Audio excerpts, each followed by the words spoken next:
Really what it amounts to is feeling your way along rather than thinking your way along. What it really is about, it's about understanding that the creative process is ask, which is the first step, which contrast helps you to do, but ask and launching the rocket, that's the first step, but your inner being then getting hold of the rocket and focused, that's step 2. You ask and it is given. Step 1, step 2. But then step 3 is you stop observing, which holds you in the asking. You can't ask and allow at the same time. So this whole conversation today is an in-depth master course in understanding the difference between step 1, step 2, step 3, which you've been talking about for a long, long time, but you haven't been feeling your way there because you are step 1ers. And step 1's a good thing. Just don't stay stuck in step 1. Because step 1 is where your questions come from. It's where your asking comes from. It's also where your defensiveness comes from, your comparison comes from, your justification comes from, your needing to explain yourself into oblivion comes from, your wanting to be understood, you're wanting to shake people. I've given you 10 million words and you still don't get me. Well, that's because it doesn't happen that way. It's where you're aware of wholeness, aware of connection, aware of blending, aware of vortex, aware of the reason for the vortex. In other words, awareness of how it works and what it's about. That will put you in a vibrational frequency where what matches your vibrational frequency will come to you. And really, friends, that's the only thing you want to get you, isn't it? You get what we're getting at? Let's not get so far out into the airy-fairy that you can't connect with it on a day-to-day basis. So what does it come back to? I live in a physical world and I'm a physical creator, but I'm doing it all with energy, which is different than the way I thought it was. I thought it was with action and words and hammers and nails, and it's not. It's about deciding and pointing and feeling what that's like, and then letting the laws of the universe gather up the cooperative components that will turn all of those thoughts to things, and I will know it when I see it. And that's hard for humans. We love you so much. It's hard for you to let go of the way you've been justifying your existence. Do you know what you're most mad about if you're mad? And most of you are. What you're most mad about is that people don't get how hard you're working. People just don't understand the price you're paying. So it makes whiners out of you. It makes explainers out of you. You just work so hard to try to describe a deservability that already exists. Trying to explain why you deserve, you say. Can you feel how, if just for a little while, just give it a day or 2 or 3, you could give up comparing yourself to anybody else and just pretend like Abraham's right. And that there is an energy showering down around everyone, and that everyone gets to receive it and utilize it in whatever way they are choosing. And that what most people are mad about is that they are not pointing the energy toward what they really care about because they didn't know that's how it worked. Most people are pointing most of their attention toward problems and protests and things that they don't want. And so there's this feeling within them of unfulfillment that would go away in a moment if you could just stop comparing yourself to anybody else, feel the energy raining down, and then you just awareness it into what you want. Somebody said to Esther, "What do you do?" And Esther said, "I'm a pointer." They said, "Oh." And Esther thought, that was easier than I thought it was going to be. A pointer. They didn't say, "What do you mean?" They had no idea. They just thought she was a crazy person.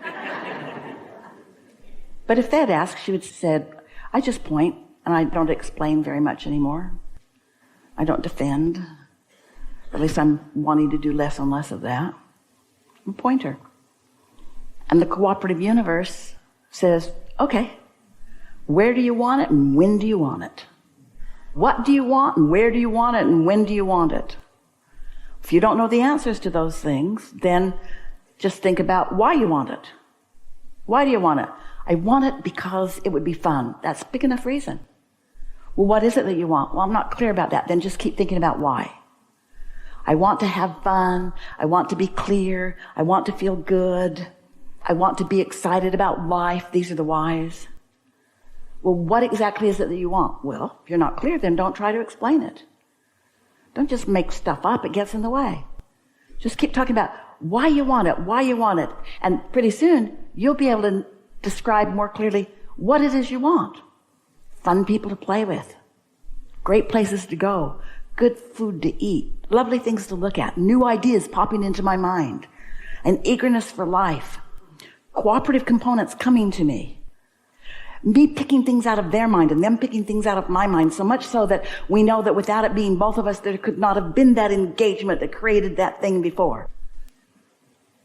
If you are deliberate about feeling good before you engage, then they can't call anything from you that isn't active.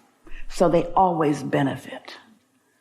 So it's like being deliberate about your awareness of wonderfulness. Then they can't get anything less than wonderfulness from you because it just isn't active in the moment. So therefore it doesn't exist for them to pick up on.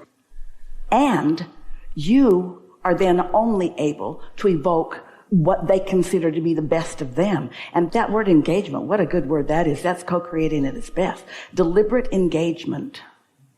That's why a gathering like this feels good, because mostly on the same wavelength and reaching for that which is more. But you can find it anywhere you look for it. Co-creating at its very best. More. So now, why and what have become more clear. Who? Why do you want it? Why do you want it? What is it that you want? Engagement. Engagement with what? Things that match what I'm offering vibrationally. What are you offering vibrationally? Only things that feel good. Why? Because I like to feel good. See how it comes back around to being very, very simple? So what do I want? I want to feel good. Why do I want it? I want to feel good. What is it I want? Engagement that feels good. Who do I want it with? I don't know. I think the law of attraction should figure that out, because the law of attraction, my inner being, everybody knows it's in my vortex. All the details are in there. What I really like, what rings my bells, what makes me laugh, what makes me have fun, what interests me, it is already known. I don't have to explain it. That's observing too much. That's too much in the observing part of it. I'm going to awareness it in. I'm going to sniff it out. I'm going to feel myself. And then all of a sudden, in a day or two or today or right away, it doesn't matter how far, it might be on the television, it might come into your phone, some way, somehow, something that will come to you that is engagement that feels so great. And you say, there, that's it. That's it. That's it. That's it. That's it. That's just what I was talking about. That's it. That's it. Connect those dots. Revel in that. Feel it. Don't try to explain it to people that could care less. Don't try to make people understand your weirdness. You're too far out there. You are way too far out there. They're not going to get you. They're going to worry about you. You're not supposed to know about energy. You're not supposed to be the master of the universe. You're supposed to struggle and point your canoe upstream and explain stuff to people. That's what most of them want from you. Be more humble and afraid. Be very afraid. And so, before you know it, you've just got your confidence back. You've got your zest for life back. And when you click into that, and you have been clicking in there in various degrees all this time that we've been together, haven't you? And now what's going to happen is, just because of this resonance that you've been feeling, as we have been engaging together, and don't one of you for 1 minute exclude yourself from the engagement, because you are 100% of you engaged. You're engaged here. This is something that we are co-creating together. You're in on this, which means you're going to have some obvious dots to connect pretty soon. And when they come, no matter what they are, don't try to explain it to others.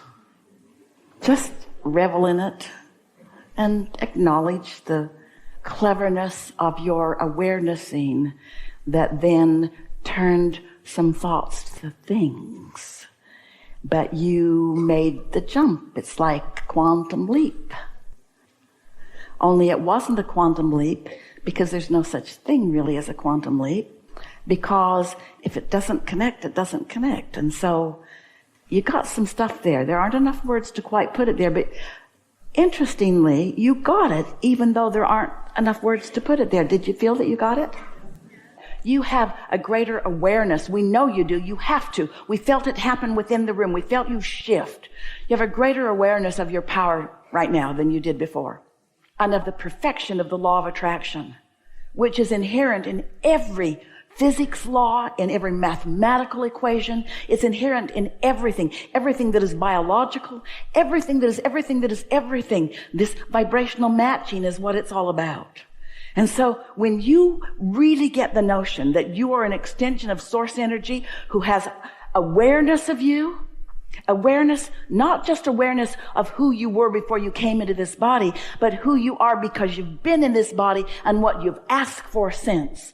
Awareness of that vibrational expansion of you who understands you so completely and isn't at odds with where you are, just understands where you are in relationship with what you're becoming. Talk about ease. That's ease. That's the ease that you're looking for. That realization that I'm okay where I am, and it's even logical that I am here. And having lived what I've lived has caused this to all happen. And now nothing less than that will do. That's why you feel impatient. But if you think you're going to make it happen through determination or demands of others, that's a hard way to go about it. And it produces paltry, puny results.